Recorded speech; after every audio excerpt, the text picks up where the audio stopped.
childhood. So what's one of your favorite memories of your childhood? Okay, I had a pretty good childhood. I know one thing I liked that everywhere my dad went, if they could take kids, I always went with them. Where was your favorite place to go with him? Well, I know we used to go to church, like during the week if he wanted to go to confession, like Saturday night, I'd go with him.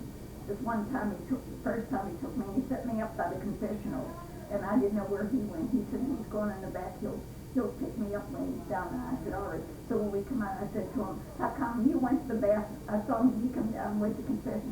I said, I saw you going to the bathroom. Why did you ask me if I had to go? That's where he was going, huh? Yeah. Which church did you go to? St. Mary's. In the Rock? Yeah, huh? We walked from churches to the altar all the time. We used to come over to the creek. There was like barrels in there and a board on it. And you could walk across there, you know. You get it, come up by Cheney's Road. Oh, After okay. church. Well, when did you move down on Charters Avenue? When I was 12 years old. You were 12. We moved there because my dad wanted to go to Carnegie Tech and he didn't want to have to walk. See, he used to walk from Charters there to Thompson Avenue to work and back home again every day. And he didn't want to walk all the way up to Schroeder and McKee's Rocks for a streetcar, so we moved to the Rock. His aunt owned that house, and he bought it off of her. She wanted to sell it. She got old, and she didn't want the house anymore. Now, were you the oldest, Grandma? I was the oldest child in my family. I was the oldest grandchild on the Geisler side. That's how I got Elizabeth for a name. Oh, I like that name. See, that was Grandma Geisler's name was Elizabeth. And then she had a daughter by the name of Elizabeth, and that was my godmother. And my godfather, my mother had a sister that was going with a young man, and they were going to get married. And he asked to be the godfather to that. And he turned out to be my Uncle Charlie. Oh, how about that? See, they got married after I was baptized in that. So he's the one that gave me this bracelet when I was 11 years old. And you still have that? Hold it up and we'll pan in on it. Huh? Hold your arm up with your bracelet on. I don't know. Your bracelet? And how old are you? 84. So that bracelet is 73 years old. Uh-huh. That's terrific that you still have that. When he gave it to me, he said, you slipped it over my hand. He said, if you live to be 100 and your hand gets big, he said, you can open it up. There's a thing on it to open up, and if your hand, you can't, you know, his hand gets too big to put it on or take it off. You can still hit it on and off. Mm-hmm. Well, did you share a room with someone? Who did you share a room with? Well, all us girls always slept together. Well, we lived in a small house across from Grandma Geisler, and then when we had more children, we moved out. Uncle John sold his house. That was up around where Grandma Marcella lived. So we moved up there. Well, then I had a room with Gertrude and Mary. That's before Mary died. She died when we lived in that house. She was 5 years old when she died. And how did she die? Well, she never was very well. Her clothes never made her grow right. You know, I mean, there was something wrong with her. They had her in the hospital for about 6 months. At St. Francis Hospital, but they couldn't find out how to get her to start gaining weight. And she was real tiny for her age and that. But they had a nun there at the hospital that worked in the pharmacy, and she used to take Mary and fill up capsules for her in the morning. But she was related to Mary, Mary Oliver, that cousin of mine. That was her aunt. And so she told her about, the sister told her about dying and that, you know, because they figured she wasn't going to live too long. So when they brought her home, the little girl in our neighborhood fell out of her buggy and hit the stove and got burned pretty bad, and she died. So I took her to see that little girl when she was dead. And then we went to see my grandmother. My mother's mother lived, right next door. And I went in there and she said, Grandma, do you have to get burned like Mary Dolores did before you can die? And Grandma said, no. She said, well, I don't care if I die, but she said, I don't want to have to get burnt and suffer like she suffered. So she was very smart for 5 years old, yeah. Well, I guess they made her like a grown-up person there, where she was in the hospital. I guess they talked to her like she was older. Would you remember, like, going through certain feelings when she died? I can't imagine losing a brother or sister. And yeah, well, see, she was in the bed with me all night, and she must have picked her nose bled, so I took her and washed her off and put a clean nightgown on her. So when Mom came in the morning, she said, why's Mary got that nightgown on? I said, well, her nose bled last night, and I cleaned her up. She said, you should have called me, because she slept in the next room, my mother and Dad, And I said, well, I thought that you were sleeping, you might as well sleep, and I could do it. So then, later on in the morning, Mom said to me, she had a sister lived in Elliott, and they didn't have phones, they couldn't call, so she said, go tell Aunt Jo how sick Mary is. And if she can come down, she ought to come. So I went, when I come back, she was dead. The priest was there, they got the priest up, and I guess she didn't close her eyes, he closed them and put pennies on her eyes to hold them down, you know. But Aunt Elizabeth was there with her with my dad and mother when she died. Good. Let me see. Well, what about your other brothers and sisters? Do you have like certain memories or specific memories or jokes that you pulled or things that you did? Not until later on in life, after when I lived, before I got married down home. I don't remember this, the boys, when Bill and his wife was here last spring, or last fall, I guess it was, to see me. He brought me that plan. He didn't bring it from California, he brought it around here and brought it to me. But anyhow, he said to me, you know what, Betty? I said, what? He said, you saved our life one day. I said, how did I save your life? You know where Bert Gunder's building is up there, the garage? Mm-hmm. Well, when they were digging that out to build that building there was a big hole, and it had rained real hard the night before Easter, and somebody had ducks, and they got out, and they got in that water, and the boys were delivering their mail, but they had their Easter clothes on yet, and they reached in there and got these ducks all out, and had their clothes ruined. So they come home, and they come in the back way, and they hollered, and I went down to see what they wanted. They wanted me to do something for them, so I hurried up and got them some clean clothes, and took them in the cellar to get washed. And the next day I took their clothes to the cleaners and had them cleaned for them. They always remember that. They said, they saved our life. Dad would have been really mad at us if he found out their Easter clothes that they went in that pond to get the ducks out. Oh yeah, it's important to have that stuff. Well, how about sewing? How did you start sewing, or how did you learn? I once started sewing. Well, when I was sewing by hand, Grandma Morsola, that was Mom's mother, I wanted to make some clothes for my doll. And you used to wear long underpants, you know, with laces on the bottom. Mm-hmm. Well, I was making some of them. Well, I didn't sew it the way it should be sewed. You know, the double seam in it. So Grandma made me take it out and re-sew it. She showed me how to do that. Well, then, years later, I wanted to sew on the machine. My dad showed me how to use the machine. So I started sewing on that, doing things. Well, most of the things I had, Mom had this sister that was married to this man at the first store, you know, and they used to bring things over, the boys, and they outgrowed that, like blouses, shirts and things, and I used to make things for the little kids out of that. So they didn't waste any money on me. So They certainly did, and it sounds like you really Help helped them out. out. Yours shorter this time, let me know. Okay, do you have a bad memory or something that... no, but you had to do what Dad told you to do. He made rules, and you kept them rules. You know, if you didn't, well, it was just too bad. He wouldn't hit you or anything, but he just wouldn't. You asked a favor of him, you wouldn't get it after that. Would he make you feel guilty? Yeah, he'd make you feel guilty because That's what our dad used to do. Well, anyhow, when my cousin went to St. Mary's School, she didn't want to go to Langley for high school, and she come from Charter City and went to St. Mary's, and you know who was with her? Kate Worms' sister, the one that was her age, and she took her up there one time, sure, where her home was, you know, and she met, Eddie Porter was in that house, lived in that house where Aunt Ann lives, at the corner there, and they met him, and he made a date with Peg, and he said, you bring another girl, I have a friend that lives right up in that house, and he told him that Tom Taylor, you know, he has a car. He said, we'll go to the show and we'll see. Peg lived way over in Charter City. That would have been a long walk for him to go over and get her and come back to go to the show. So I said to my dad, can I go out on a date? And I told him how, you know, all about it, just what I told you.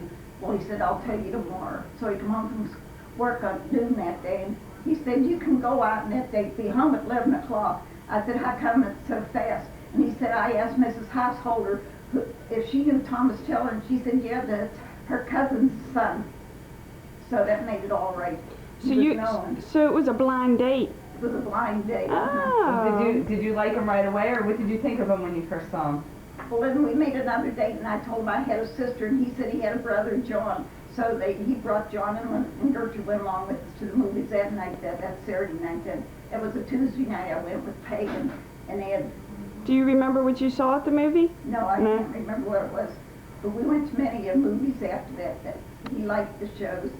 Every time he'd come, he'd want to go to the movies, or if there was a different show there, he'd call to see it. I couldn't go oftener than twice a week. Dad thought Wednesday and Saturday nights was enough to go for dates, you know. Well, how old were you? Do you remember? Yeah, I think I was 17 when I met Grandpa. Was he your first boyfriend? Yeah, I never had one before that. Oh. I had one I went to school with who was pretty nice. He lived over there and behind Dr. Steele, Strinning, you know, over on that street over there. And he had a sister lived in that building next door to me. And when he come to his sister's to find me out, we talked for a while. His name was Tom Schmidt. He was nice. I knew his sisters. I didn't know that one up in there too well till she moved there, but I knew the other two before that. The younger one was only not too much older than him. Louise was her name. So once you started dating Grandpap, you didn't date anyone else then? No, I didn't date anybody else after that. Well, how long did you date before you got married? Well, I was 19 when I got married, and 27 I got married. I was going quite a while with him before I got married. Did you get married at St. Mary's? No, we ran off and got married, but then I got remarried. And how I told my parents about being married was, I figured I ought to tell them, and I didn't want to ask Tom to help me to tell them. I didn't know how my dad would act, you know. So Father Palmer at the church, I knew him real well from when I went to school. He was a priest then, so I stopped one morning to see him, and I said to him, Father, I have troubles. And he said, what? I said, I ran off and got married, and I said, I'm going to have a baby, and my parents don't know about it. He said, well, leave it go, I'll tell your dad. So when Dad come home for dinner that day, he said to Mom, you know what? Betty's married, and she's going to have a baby. And Mom said, how do you know? He said, Father Palmer told me. Was he mad? No, he wasn't mad. He was all right about it then. So you got remarried So we again? got married in January at the church. That was in October we got married. And then when was Uncle Tom born? Was that Uncle Tom? Yeah, I was 20 that February after we were married, and Tom was born in, I was 4th of February, I was 20 years old, and Tom was born 4th of May. So there's just 20 years between Tom and I. Wow. Well, where did you and Grandpap live when you first got married? Well, we rented that place on Valley Street where we lived out there, at 1130 Valley Street. We lived there about 6 or 7 years before we moved from there. And we moved down to Russellwood Avenue when Bob was a baby. Not a baby, he was a year old or more when we moved down to Russellwood Avenue. And then from there I moved up to Sheridan. Lived up there for a while, and then we come back down to the Rocks, and we lived on Church Avenue before we moved in that row on Crawford Street there. Well, when did you move into your house then? Well, from that road in Crawford Street in 42, we moved up there, that house. Was it somebody a family member that you bought it from? Because somebody that No, real estate. I forget what real estate was now. James something, he used to be something down at Burr too. Was written for somebody, I don't know who owned it before that, but it's who we bought off of. But I can't remember what his last name was, a real estate man. Well, do you know how Grandma and Grandpap Geisler met? No, I don't. Yeah, I know how they did. When my mother worked, you know, it was along, you know what Chartiers Avenue is. You know how you go around, you hit the Jew cemetery there. Mm-hmm. Or that cemetery where you had to walk way up the top of that until you get a streetcar to go to work. And Aunt Elizabeth and Aunt Mary used to work, two dads, two sisters, and that's how she met them, walking up to work, you know. I worked them up to get the streetcar. Well, and she was invited down to our house one time. That's how she met Dad down at their home. Well, Grandma and Grandpap came from what countries? Because Well, Granddad's family come from Germany. Mom has somebody's passports, or they're coming over on the ship. Who came over on the I ship? don't Was know. that? I don't know which. Maybe that was Grandma's grandma or mother. Well, how did it feel when you had Uncle Tom? Did they put you to sleep then when you had babies? Did you have them No. at home? I woke up that morning before Dad had to go to work, you know, Tom had to go to work. And I went to go into the bathroom and I went, and the floor was soaking wet, and he cleaned it up, and he said, I better stay home today. I said, no, go, I don't have any pains. So as the morning wore on and I got more pains, I went in and sit in a tub of water, and I felt a little bit better, but I called a woman downstairs. It was a young woman down there that had 2 children. She was very friendly, and I called her, and she come up and she said, I'll go over and get the doctor. So she went over, and it was Dr. Goodridge, but then he was sick. When she went to the house, and the wife said, well, I don't know, he's in bed with the flu. She said, but I'll have a doctor come right over here. It was Dr. Saranda, she said. He was the next door neighbor to Dr. Goodridge, you know. Mhm. They lived on Dorman Street. Goodridge's house now is a nursing home or something. They're at the corner of Russellwood and Dorman Street. Okay. That brick house, that's where Dr. Goodridge. Oh, I know where that is, yeah.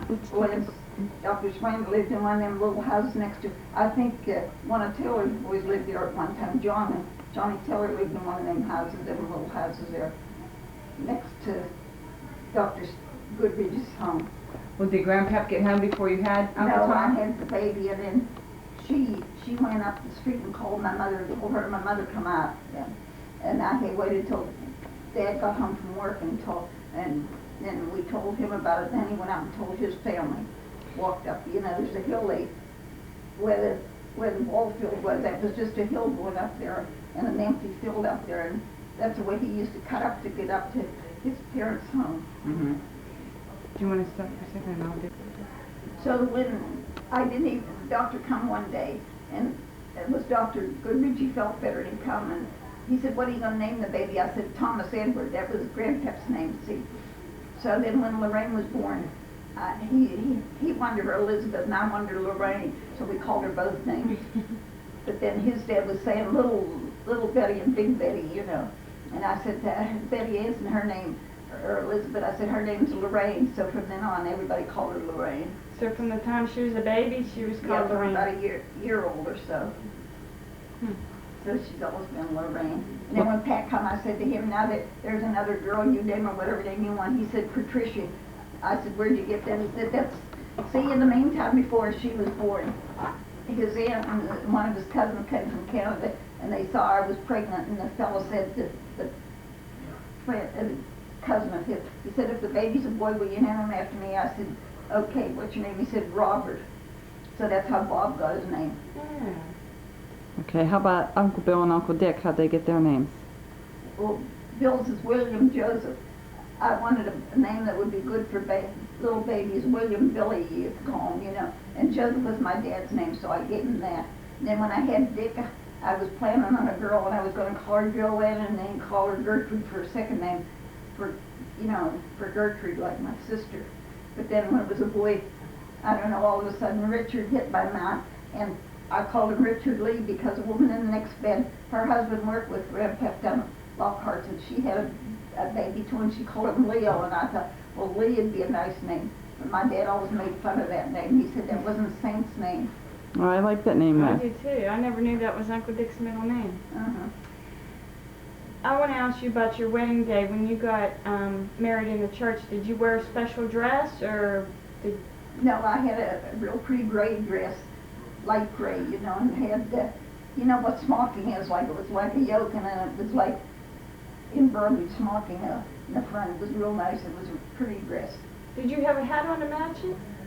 No, I had a tweed coat, and it was gray with blue in or something. And then I had a gray hat I wore with it. Mom has a picture of you in that dress. Uh-huh. Yeah. Okay. Well, did you just have a quiet church we just wedding? went on a Saturday morning and got remarried. Friday night we went to confession, and then Saturday morning we went and got remarried, and Gertrude and John was the ones that stood for us. Well, who's Mom's godparents? Let's see, when Tom was born, Peg Cummins was staying at the house and taking care of the work and everything, taking care of the infant. That was my cousin, you know.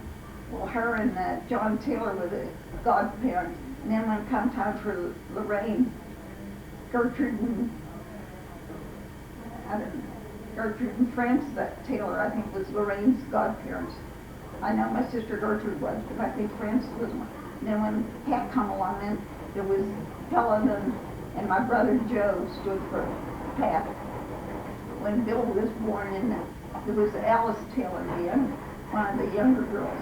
Well, Helen's the youngest, but it was Allison. Her and her husband, they just got married, but she had heart conditions so bad, and she wasn't going to get pregnant. She was going to watch, and they adopted a boy. And then they asked the doctor if he knew of a child. So, and they called him Christopher and raised him. So then I asked them to stand for Aunt Pat? Bill. Frank and Alice stood for Bill. And then when he did come along, Catherine Daly, Grandpa's sister, asked to stand for the baby. So I left her, and then my brother John and his wife was living with us. So my brother John and Aunt Catherine Daly, Dick's godparents. Well, was that real common for family members to live together like that, or they were just staying with you for a while? You know, work wasn't very good, and they didn't have too much money. We lived in that row, and we had an extra bedroom, so they just come and live with us. Dick was born in November, and their little girl was born in February then. So they had Dick and playmates. Marilyn are pretty close to the same age. Then after that, John got a job out in some other place out of Pittsburgh. I forget where it was, and they went there. And then in the meantime, when she was about a year old, they went to California. See, they wanted to, they told their brother out that Joe worked for the airlines out there in California, and they were telling him they'd like to get out there and get a job when he was home, and he said, well, come out and I'll get you a job. So Bill and John, and they both married sisters that went to school with them. The 2 girls went to school with the 2 boys, and they got married. They were from a different, they lived over there in that alley there by Dr. Springs, you know, back in there. Did Grandpap always work down at Lockhart's? No, he didn't work at Lockhart's. He worked, Grandpap did, yeah, but my dad worked out on Thompson Avenue at Fort Pitt Melville. That's where my dad worked. And how he got to go to college, the man that owned the place paid for the college. All he had to do was get himself there and back again. He went 3 nights a week for a couple of years. Grandpa Geister went? Yeah. He went to Pitt. I didn't When know I was 12 that. years old, he went out to Canadian Tech. He used to take us out there 2 at night, and we'd go, you know that building out there where you see all these things, I don't know what you call it. Like the conservatory? Yeah, out there. We used to go in there and look at them things while he was at school. And then when he was done, he'd come and take us, and we'd go back home then. Were you always a good kid, Grandma, or did you do sneaky stuff? No, I tried to do the best I could. But you know what, when Mom and Dad on Sunday, sometimes they'd go over to see their parents and that, and I'd have to take care of the kids, and if they got bad. And Wednesday night, Dad always, he went to school Monday and Tuesday and Thursday and Friday, and Wednesday night was the night that he took Mom to the show. She liked to go to the show. So I'd watch all the kids, and if they got bad, the only way I could settle them when they got bigger was just lay my head down on the table and cry real hard, and they didn't behave themselves. So by the time you became a mother, you were used to having all the kids and Yeah. taking care of them. Well, it sounds, did Grandma and Grandpap, like, not that they were wealthy, but they, Well, Dad always had this job down there. He got paid good. And you know, at Christmas time, you got a month's pay for a bonus for Christmas from this man that he worked for down there. boy, that was nice. He was real nice. And when there'd be a new baby, he'd always give him a nice little, maybe $100 or a couple $100, you know. Wow. He Well, was a the, very nice well, man. to the work Depression for. didn't hit you guys? That didn't affect you Not too quite much after I got then? married when the Depression got real bad, and then Dad only got a half a month's rent, a half a month's pay every month. So that made it kind of tight. The boys went out and had themselves little jobs in. But when these 2 took in their kids and their wives and went to California, they went to this company and asked for a job, and they said, we ain't giving any more applications to fill out. We got enough people here. So they said, do you know Joe Geisler? And the man said yes. He said, well, he's our brother. So he called Joe down. The next day they started working at the airline. Boy, Joe had some So clout then, huh? connections, huh? Well, how Joe got that job at the air? When before he went in this, before he got married, well, he wasn't married then, I don't think, when they went out there to work. He only got married after that. But I mean, when he was young, he was in the Army, and then he put his time in, and when he come home, he signed up for another so many years before he come home. When he went back, he told the officer he'd like to get a job, he'd like to work for an airline or something. So he said, well, I'll buy you out, and you can pay me, you could buy yourself out for a couple $100, you know. So this officer bought him out, and he paid him back then. And that's how he got in with this airline company. Well, tell us about, do you have any special memories of Christmas when you were little? Or? Yeah, that's another thing. one day, even before I come here, Paul wrote me a letter. I have a brother, Paul lives down in Hancock, Maryland, and he said, I'll always remember Christmas, how you'd get us all up after the older ones went to church. He said, you'd get us all up and sit us around the table, and the breakfast, we always had the bacon and eggs for breakfast, you know, and then we'd have the dates. I don't know where my mother got that idea, you know what I mean?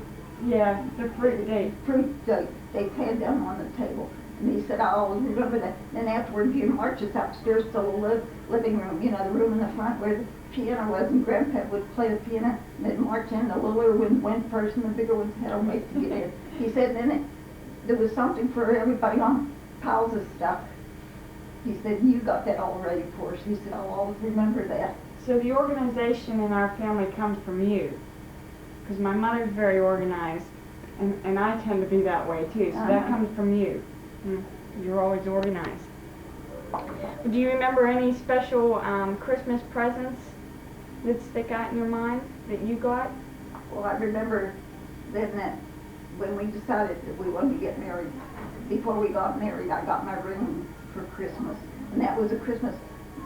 You see, when Tom was born, 2 days before that, I would have had a little brother, 2 years old, but he died. Mom had him, and he died. And Tom come that night, and he had the ring, and he showed it to me. It wasn't even Christmas yet. It was the Saturday before Christmas or something. He tried it on to see if it was all right. Well, what did your brother die from? The baby, well, I think it was the same thing. They called it rickets. They just didn't develop real good, you know. Now, some of them had pneumonia. Maybe he was one with pneumonia, I don't know. They catch a cold or something, you know, get pneumonia. How about vacations? Did you ever go on vacations? Yeah, my mother had a brother that had a farm up in Greensburg, and any time I wanted to go, my dad would give me the money to get on the train and go up to Greensburg and visit with him. But did you ever take a vacation with Grandma and Grandpa and all the kids? No, Too many kids to take, huh? Yeah. What did you do on the farm up in Greensburg? Well, whatever, I had a cousin about the same age as me, a little bit older, and a year older, I think, than me. And whatever she had to do that day, that's what we did. We'd work on the farm, or if she was washing or she was cleaning the barn or something, I would help her whatever she was doing, you know, just to have something to do. And you enjoyed that? Yeah. Then in the evening, when Uncle Will come home from work, he'd always take us for a ride in the car, and then or in the buggy, and then we'd stop and get ice cream. They didn't have a car then, they just had a buggy. And they had a wagon too. Aunt Mary used to go into town with it. I remember the time we picked enough strawberries, and she had boxes of strawberries, took them into the store in town. For them to sell them? Sold them, Well, tell us a little bit about Mom and Aunt Pat and them growing up. Does any specific story stick out in your mind from them? I don't know, Well, tell us a story that you've told us before about Uncle Tom, and he was a little girl, he got lost, and he was eating ice cream when Grandpa was a policeman. well, he wasn't a policeman, and it was when they were all little, and I don't know, Peggy come to visit me one day, and her little girl must have had a sore mouth, and all three of my kids had a sore mouth. I guess they all drank after each other when she was there. So Grandpa took them over to the doctor's that night. Then he stopped at the drugstore to get the medicine. The doctor told him to get, well, it wasn't so much the medicine. They were supposed to put the, what did we put on a cut or something, iodine in there, paint their mouth. And then Pat was too small. He said, well, get the milk of magnesia and give it to her, you know. He said that'll heal up her mouth. Well, but he bought the kids ice cream. So that it wasn't long until Tom ran off, and when they found him, he was over at the drugstore, and he had told them he wanted an ice cream cone, and they said, where's your money? He said, my dad will be here and pay you. Well, there was a fellow who worked over there that knew Grandpa, but he didn't know that Tom was his son, you know. So when he come home from work, and I said, Tom's gone. Well, he said, well, I'll go call. Maybe he's down your mother, maybe he's up at my home. He said, I'll make some phone calls. So he went over, and then when he went in, this Chucky that worked in at Charles, Pine was his name, he told him, he said, my son's gone. He said, well, we have a little girl back at, because Tom wore his hair, you know, bobbed like a little girl sleeping back there on the chairs waiting for her dad to come and get her. So he looked and here it was Tom. I bet Uncle Tom doesn't like to hear that story, huh? No. He was always running off though. He was the worst kid for running off. Well, how about, how did my dad and my mom meet? I know when like you moved in it late. Yeah, I or know. something. Tom he went to school, he met your dad, and then he used to bring his friends home all the time. And on Sunday, all the young ones would come, and in the wintertime, in the summertime, they had a big table out in the yard. They used to play cards, and when it got bad weather, I let them come in what was a kitchen, and we had a big dining room table. And he'd bring all these young fellows in, to play cards, and that's how Elle got to our house. And that's how she met him. But I knew Elle's mother long before that. Well, what did you think of our dad when he started dating Mom? Well, it satisfied me. I thought, well, I know that family. Well, you know what? Did Grandpa grill him like they show on movies today No. and ask him questions? No, he didn't ask him anything. Because I told him I knew who his parents were. Well, before, when them twins were born, I was in the grocery store and somebody hit me on the back like that, and I turned around and it was your grandfather. And he said, Betty, Irene's waiting for you to come to see her and the twins. I said, how old are they? He said, 2 weeks old. I waited till they were 3 weeks old before I went to see them. So I always tell everybody I knew your dad since he was 3 weeks old. But how I knew her, you know, we used to be at Car Barns where that grocery store is, and Grandpa Taylor worked for Grandpa Blood worked for the car lines there, streetcar lines. Oh, that's right. I do remember that. And then there was that their building next to Dr. Steele there. Mm-hmm. Well, Grandma opened up in there. She made She had a little store. room in there. She used to make soup and sandwiches and that, and then men would come over there and eat, you know, that worked at the Car Barns. So that's how I knew her. I lived real close, you know. And she also sold newspapers, and I'd go in there if I wanted to buy a newspaper or read a story in the paper, because we just got one paper at home. It would always be the opposite one of what I was reading out of, you know. I'd go there every day and get myself a newspaper. That's how I got to know her. Well, do you remember her working at a store called Tony's or something? Yeah, that was out in West Park. Okay, because I remember, I'm sure I was very, very young, but I do remember going there a couple of times with Dad and seeing her there, maybe picking her up from work to take her home or something. Uh-huh. Since, Grandpap died, I guess, in 1957, Grandpap Loeb, right? Uh-huh. And I was only a year old. Well, how about, do you feel like telling us about Grandpap's accident down at Lockhart and what happened that day and who came to tell you? Yeah. I was in bed. I hadn't got up yet. It was early in the morning, and I heard somebody making a lot of noise down on the street, and I looked out, and here was I thought it was Grandpa Taylor pounding on Uncle John's door down there. Well, finally somebody come and let him in. It wasn't long till I got up and went downstairs, and he come to my back door. He said, come on, we're going up to the hospital. Tom got killed at work today, he said. I said, well, what was you doing down at John's? He said, John got hurt real bad, too. He got burned real bad. Uncle said, John that was married? He said the furnace exploded. Well, I found out later on that there was supposed to be water in that there boiler before they started out the heat in it, you know. But they had somebody who was supposed to put that water in there and light up that furnace so when they get down to put the steel in and heat it up, you know, so they could roll it out how it was supposed to be.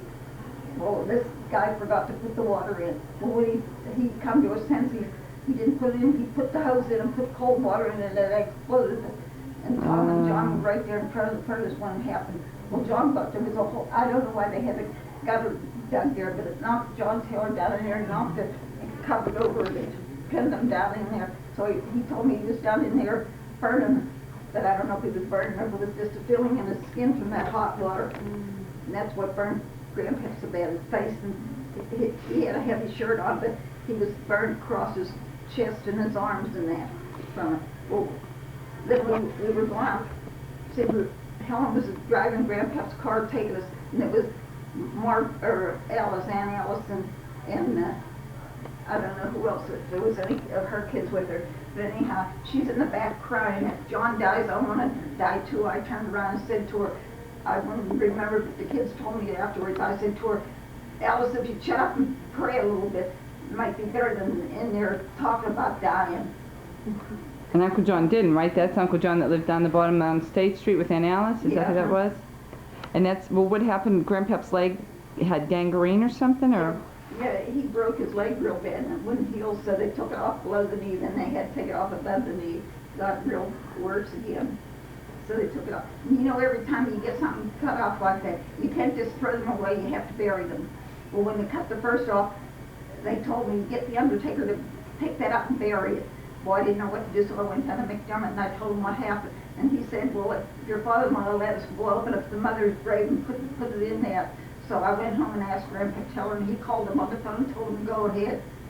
So they had two times they took some up and buried it in with Grandma. How come? I didn't know that. How come they had to bury it? They couldn't just throw I it don't know away? why they don't like it. If any part, to me that was silly, but that's what they told me at the hospital. I That- said, what are you going to do with it? They said, you have to bury it. I said, well, just throw it out. You can't do that. She said, the girl at the office told me, get the undertaker, he'll bury it. Hmm. So the only one I knew was McDermott, and I went down. See, McDermott's lived across from, not exactly across from Priest House, but the next house up. They lived there before they built the big one on the end of the street. And we lived where, you know where we lived, where Bob owned a house there, and the kids used to run back and forth, their kids, so that's how we knew him so well. Okay, stop. He was still in the hall on him and caught, you know, and I went over to say hello to him. He said, don't touch me for goodness sakes. He said, I hurt so bad. He was burned so bad, you know. So then the doctor, I don't know what doctor they had anymore, but they had somebody come. But in the meantime, Lockhart's called somebody from their family that was a doctor, and he came. And after that, they had him all fixed up and put him in bed. I was talking to that doctor, and he said, you know, he said if he lives till midnight tonight, he said, he'll be all right. He said he could go any time though. He said he'd have to be a good fighter to live. He said he's really beat up pretty bad, burnt pretty bad. So he fought it out and lived.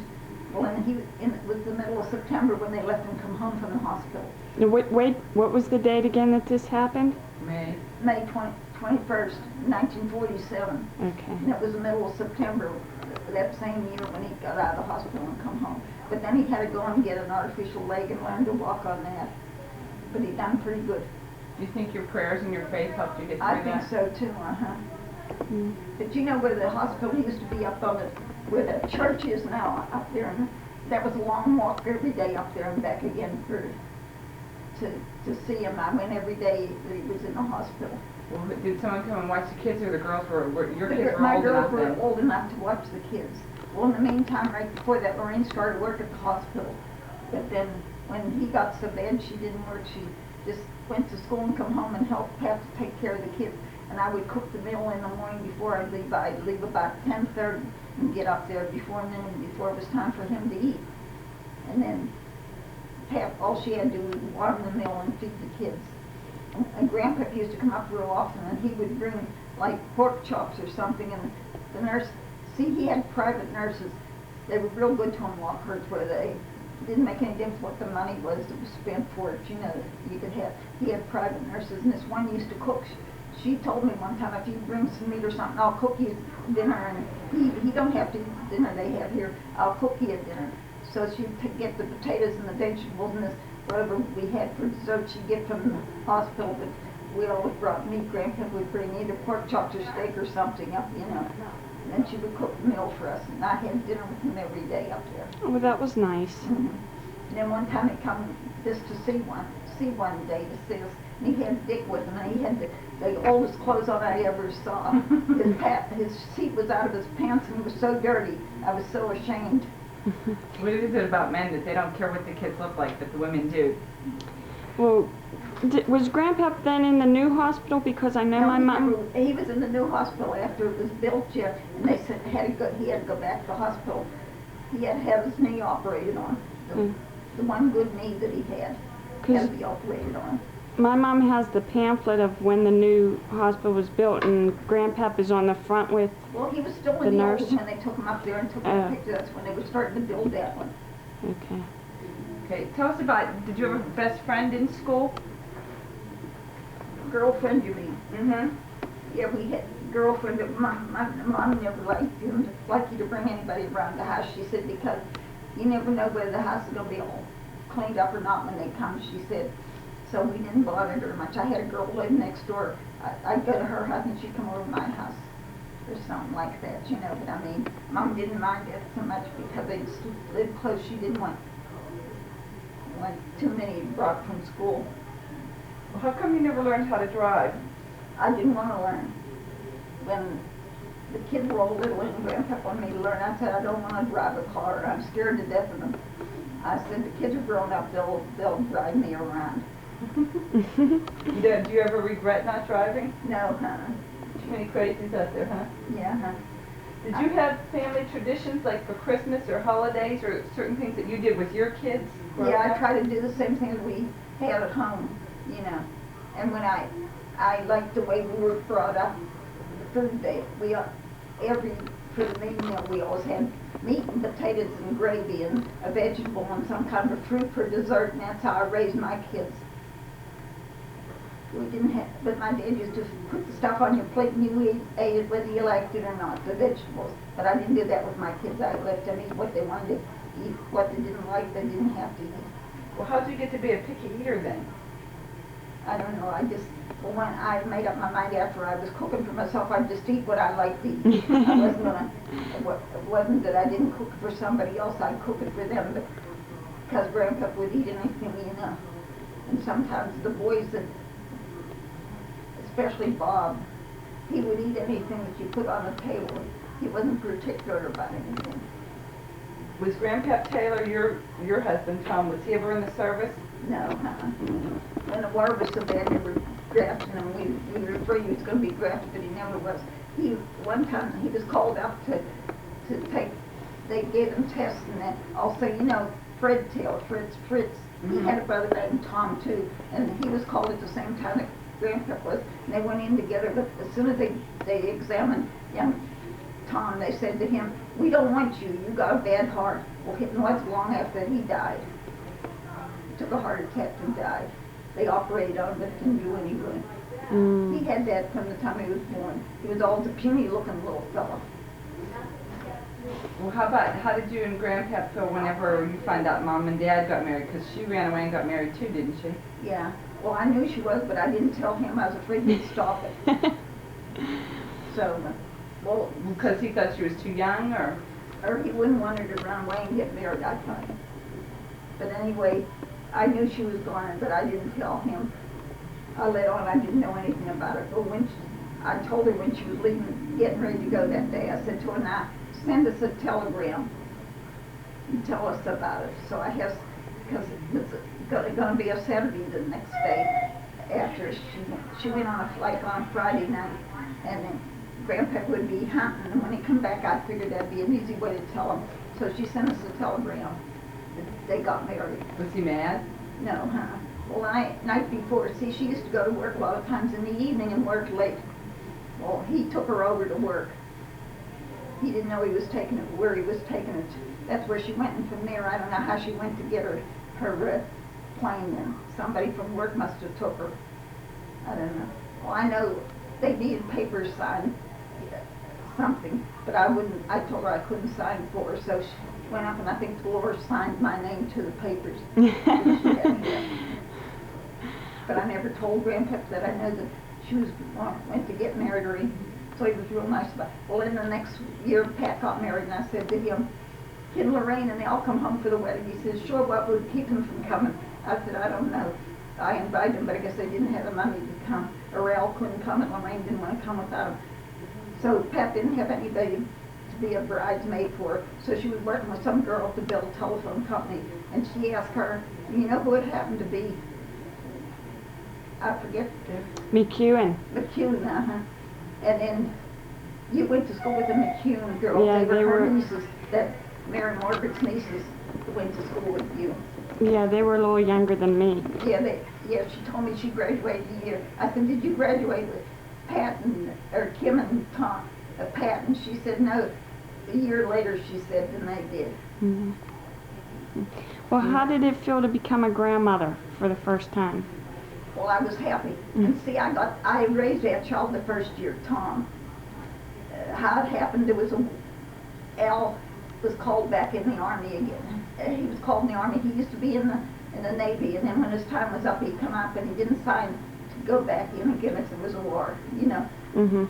So he had to go when it was a Korea or somewhere that was fighting one time. Yeah, I Korea. think it was Well, he Korea. had to go over there, and then he had to leave even before the baby was christened. So we just, Pat and I think Freddie was the ones that stood for him. I know it was Pat, and I think it was Freddie. And then all we had was Grandpap and Grandma Taylor down for dinner that day for the christening. We didn't have no big thing. But then Lorraine, every time, she was supposed to be watching the baby and then just working in the evenings, you know. Well, if I went to the cellar to wash, she'd be down there. If I went out in the yard to hang up clothes and got talking to the neighbors or something, she'd be out to see what I was doing. If I went upstairs, she'd be following me. So we went to the doctor one day when she had to take the baby for him to see. And I said, could she go back to work? Dr. Baker. See, I knew Dr. Baker real well. He was a boyfriend of one of my brothers. Is that from down on the corner, right by Burgunder Dodge, those bakers? Yeah. Yeah. Yeah, see, and then one of those, Johnny Leeds, he was an older Paul Baker. He went to school with my brother Paul. Mm-hmm. And then the younger Baker boys, they used to come down the alley and play down our place all the time, so I knew them pretty well. Well, when she come home that time, was going to have that baby, it was pretty close time for her to have it. I got in touch with Bob. I asked him if he'd take her over. I said, she just come back from down camp. He said, yeah, he'll take care of it. So he was the doctor for her. So when I said, could she go back to work? He said, why? I said, because she followed me all over the house and I don't know what to do then. So he said, well, who's going to watch the baby? I said, I am. So then I got to raise Tommy his first year. He was a year old when his dad got home from the service. That worked out well. You know, we're going to stop for... Quiet. And I mean, they never wanted to go places like Tom and just get ready and leave. You know, you'd think he was playing in the yard and he'd be gone. But the girls stayed pretty close around the house. How about Uncle Dick and Uncle Bill and them? I didn't have too much trouble with them either. Well, Bill and Bob used to stay out pretty late at night, and Grandpap didn't like that, so the next night they weren't allowed out of the house at all. They had to sit on the porch with us when we were on the porch. He'd make them sit down on the floor on the porch and just stay there, you know, because they'd stay out till they'd be out with that Tom Welsh, you know. Oh, okay. I bet they didn't Yeah. like that too much, huh? Well, I can tell you something that happened to them when they were a little bit bigger. I went to town one day and I told them I was going. I said, if you want lunch, when you come home for lunch, you can get it out of the refrigerator. I come home and the dirty dishes and everything was on the table yet, and the phone was ringing. I answered it. Here it was down at the school, and they said, Bill and Bob wasn't in school. Neither was Bob's friend, that young lady he likes. They said Sue wasn't in school either. Neither was Bob and Bill. So when Bob come home, I said, where were you? Well, Bill come home first, and he was soaking wet, and Tom Welsh was with him. Dad had just got home from work, and he said, where were you? And they said, we took the day off and took a walk out to Kenmore, and it rained so, you know, real hard. That's how they got so soaking wet. And when Bob come, we asked him, he said, Sue and him took the day off and went into town to the show. Well, at least they were honest about it, Yeah, huh? I was hoping that they wouldn't have called her mother, because if I was her mother, I'd been worried to death about where they were. Oh, yeah, I'll bet. You know,